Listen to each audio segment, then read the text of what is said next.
And the South Sub route has endless possibilities and potential.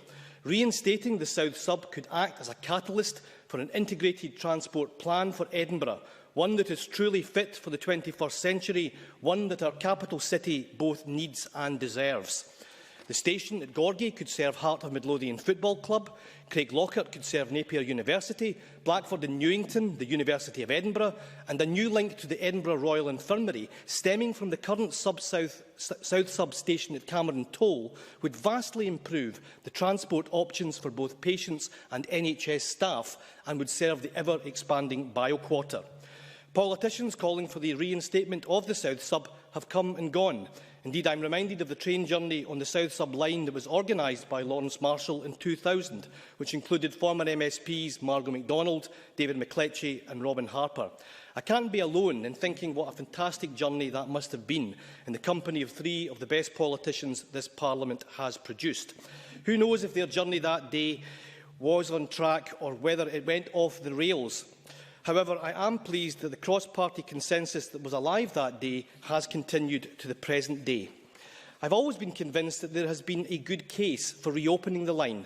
After meeting last week with leading officials from Sheffield City Council and the South Yorkshire Passenger Transport Executive to learn about the UK's first tram train development, I believe that there has never been a better time to look again at this issue. Edinburgh is set to experience an exponential growth in its population over the next 20 years, with studies showing it will increase by almost 30% if current trends continue. These figures clearly show that we cannot continue with the current transport infrastructure in place and that new plans are needed to be brought forward. I am reminded of the words of Enrique Peñalosa, former mayor of Bogotá, who states, "A developed country is not a place where the poor have cars. It is where the rich use public transport." And this is where the South Sub can play its part. The existing infrastructure is already there and is currently used to carry freight through the city. Previous studies have shown that if trains were to be reinstated, it could attract over 10,000 passengers every day. Consistently and without fail, our roads are congested during peak times, and this option could help to drastically cut both congestion and travel time. Taking more people off the road would undoubtedly help with meeting our carbon emission targets too. Of course, a business case needs to be made before we can start thinking about a functioning South Sub. For this proposal to be successful, I believe that it has to be put into the wider context of what is best for the people, the environment and the economy of our capital city. But we know from previous studies that the business case does exist.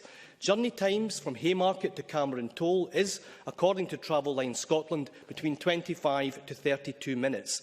The South Sub could do it in 15 minutes. The Atkins feasibility study of 2004 concluded that the South Sub had the potential to have a benefit-cost ratio of well over 1.64 to be precise. Now, I have met with a number of key stakeholders, all of whom have expressed an interest in this project. Now is the time to revisit a feasibility study to see if the South Sub is still viable, which I and countless others firmly believe it to be. I was pleased to have had a positive meeting with the leader of the City of Edinburgh Council, Andrew Burns, just before Christmas last year, and I hope that the Minister will agree to meet with me and the leaders of the Council to discuss the potential for a new feasibility study.